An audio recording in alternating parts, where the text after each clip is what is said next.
Students, आज मैं फिर वेलकम कर रहा हूँ आपका हमारी बायो की क्लास में। सो बेटा, कल मैंने आपको एक बड़ा क्वेश्चन करवाना शुरू करा था, वो था जी जीरो सीर क्या है।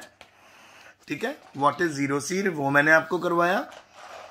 और साथ ही में मैंने आपको बताया था उसकी टाइप्स, दो तरह की टाइप होती है। जीरो सीर होता क्या है, जब किसी भी लैंड के ऊपर प्लांट उगने शुरू होते हैं उनको हम जीरो सीर बोलते हैं। दो तरह की होती है, लिथोसीर, अगर बेरन रॉक के ऊपर प्लांट्स शुरू हो रहे, इकोलॉजिकल सक्सेशन शुरू हो रहे, डोंट मेक नॉइस बेटा, डोंट मेक नॉइस।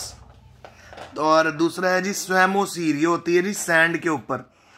तो इसमें जी सबसे पहले आती है हमारी पाइनियर कम्युनिटी, जहाँ पे छोटे छोटे प्लांट्स ग्रो करते हैं। फिर उसके बाद आती है जी ट्रांजिशनल कम्युनिटी, जहाँ पे श्रब्स और हर्ब्स आने लग जाते हैं। और फिर आती है क्लाइमेक्स कम्युनिटी, जब ट्रीज आ जाती हैं। अब हम आगे चलेंगे,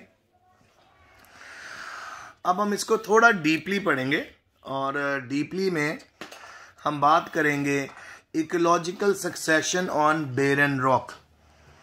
सो बेरन रॉक पे, जहाँ पे कभी किसी भी तरह का प्लांट ग्रो नहीं हुआ, ठीक है, वहाँ पे कैसे क्या क्या चीज़ें होंगी। तो सबसे पहला आ जाती है इसमें पायनियर स्टेज, ठीक है। और पायनियर स्टेज में आते हैं जी लाइकेंस। लाइकेंस होते हैं बेटा फंगस, और एल्गी जब मिलके एक प्लांट में कन्वर्ट होते हैं वो लाइकेंस होते हैं।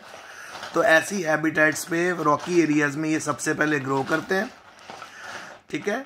और फाइनली ये लाइकेंस सेटल होने लग जाते हैं रॉक्स के ऊपर, और यहाँ पे राइजोइड्स डेवलप करते हैं वेट रॉक्स के अंदर। ये आसानी से सरफेस में चले जाते हैं और ये आसानी से टॉलरेट भी कर सकते हैं बेटा, डोंट मेक नॉइस। दे आसानी से टॉलरेट भी कर सकते हैं हाई टेम्परेचर्स को। और एसिडिक सब्सटेंस सिक्रीट करते हैं लाइकेंस। और फाइनली जब ये लाइकेंस बेटा एसिडिक सब्सटेंस सिक्रीट करते हैं तो रॉक्स के सरफेस के अंदर कोरोजन शुरू हो जाता है, वो सरफेस टूटना शुरू हो जाता है, उसमें क्रैक्स आने लग जाते हैं। फिर उसके बाद डेड और डिकेइंग ऑर्गेनिक मैटर लाइकेंस का सैंड के साथ अंदर चला जाता है, ठीक है। और इस फाइनली जब ये सारे का सारे लाइकेंस के जो डेड और डिकेइंग ऑर्गेनिक मैटर है फैलने लग जाता है रॉक के ऊपर और कलेक्ट होने लग जाता है, और ये डिप्रेशंस में चला जाता है, इन आप कह सकते हो जो बीच में ग्रूव्स बनी हैं उनके अंदर चल जाता है। तो इसमें सॉइल मिक्स होने लग जाता है और वेदरिंग ऑफ रॉक स्टार्ट हो जाती है। रॉक का जो बहुत हार्ड सरफेस है वो सॉइल में कन्वर्ट होने लग जाता है और हैबिटेट सूटेबल हो जाती है जी लाइकेंस के लिए, जिसका नाम है परमीलिया।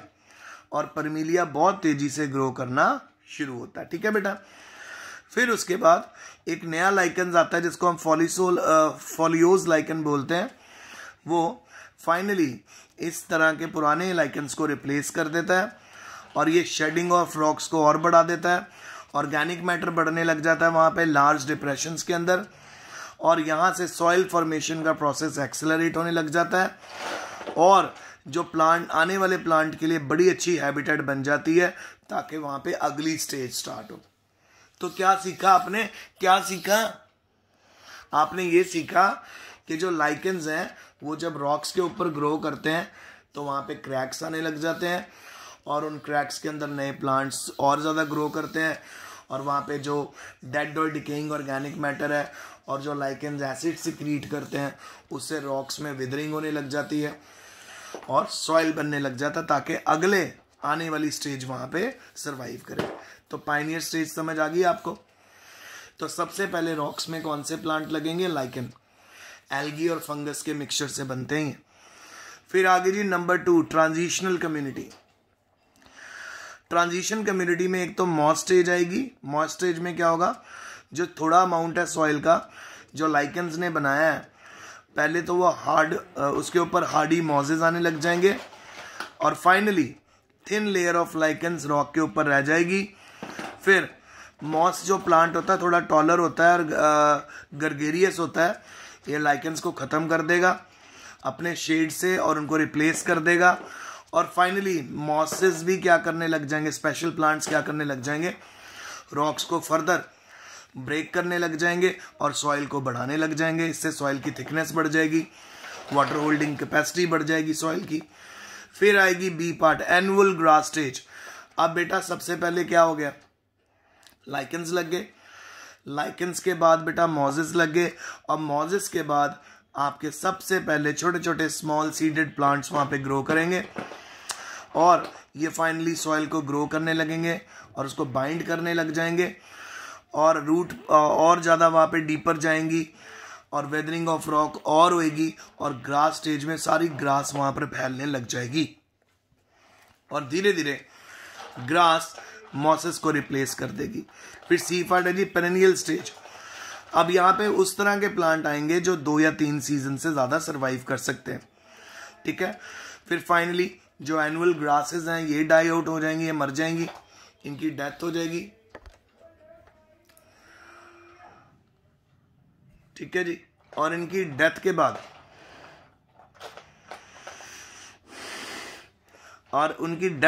क्या होगा बेटा, वहां पे नई स्टेज ग्रो करेगी पेरेनियल ग्रासेस। पेरेनियल ग्रासेस होती है जो कई साल तक जिंदा, कई सीजन तक सरवाइव करती हैं, और ये बहुत जल्दी जो ये ग्रासेस है ये स्प्रेड हो जाएंगी,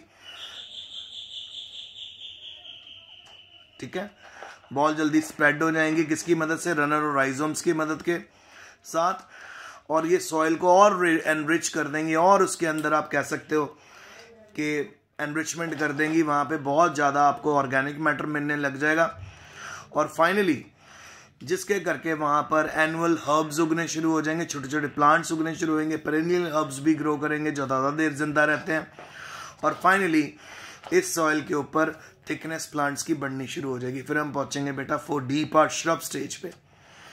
अब मैंने आपको बताया था ना हर्ब्स हो गए जिनकी छोटे प्लांट होते हैं, जिनकी स्टेम वीक होती है, अब यहाँ पे श्रब्स लगेंगे जो लंबे प्लांट होते हैं हमारी हाइट के, और जिनकी जो स्टेम है वो वुडी स्टेम होती है, हार्ड होती है, और इनकी रूट्स और ज़्यादा डीपर ग्राउंड में जाएंगी और रॉक्स को ब्रेक करना शुरू कर देंगी, और जो हैबिटेट है वो और ज़्यादा मॉइस्ट हो जाएगी ड्यू टू शेडिंग।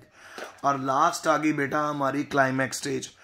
फिर फाइनली श्रब्स जब बहुत अच्छे से ग्रो कर जाएंगे उनको रिप्लेस कर देंगी वुडी ट्रीज, एटमॉस्फेयर और ज़्यादा मॉइस्ट हो जाएगा, और large amount of water transpiration भी होगी यहाँ पे। अल्टीमेटली यहाँ पे एक ऐसी कम्युनिटी आ जाएगी जो वहाँ पे बहुत आसानी से स्टेबल होकर वहाँ पे रह सकते हो इस हैबिटेट में।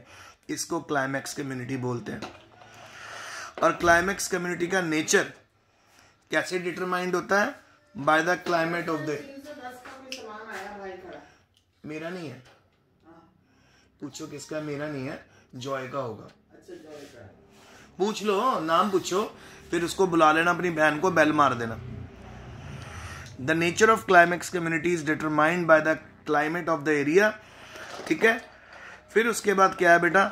लिथोसीड starts in different geographical area with different climatic condition, results in a different type of climax community. और क्लाइमैक्स वेजिटेशन रेन फॉरेस्ट में भी बदल सकती है, ट्रॉपिकल फॉरेस्ट में भी बदल कर सकती है, डिपेंडिंग अपॉन कि किस तरह का रीजन है। और जहां पे रेनफॉल का एरिया कम होता है वहां पे ग्रास आपको क्लाइमैक्स कम्युनिटी में भी देखने को मिलेगी, और इस तरह के एरियाज को ग्रास लैंड्स बोलते हैं। सो बेटा रिवाइड कर रहा हूं कि इकोलॉजिकल सक्सेशन बेरन रॉक पे कैसे फैलता है। पहले पाइनियर स्टेज होती है जिसमें लाइकन ग्रो करते हैं। फिर ट्रांजिशन स्टेज में मॉस स्टेज होती है जिसमें लाइकन को रिप्लेस कर देती है मॉस, फिर ग्रास रिप्लेस कर देती है मॉस को। फिर पेरेनियल ग्रास स्टेज में जो एक से ज्यादा सीजन में सरवाइव कर सकती हैं ग्रास। आ रहे हैं, वेट करो, आ रहे हैं, वेट कर लो। उसको रिप्लेस कर देती है, पेरेनियल ग्रास को रिप्लेस कर देती है। और फाइनली जो पेरेनियल ग्रास को रिप्लेस करते हैं श्रब्स, ठीक है, हर्ब्स आ जाते हैं पेरेनियल ग्रास में, हर्ब्स के बाद श्रब्स, और श्रब्स के बाद फाइनली आ जाती है बेटा क्लाइमैक्स स्टेज। इस स्टेज के ऊपर ट्रीज लगती हैं और रॉकी एरिया एक बहुत बड़े अच्छे फॉरेस्ट में कन्वर्ट हो जाता है। तो ये आज का लेक्चर है बेटा। टेक केयर, आई होप आपको समझ आया होगा।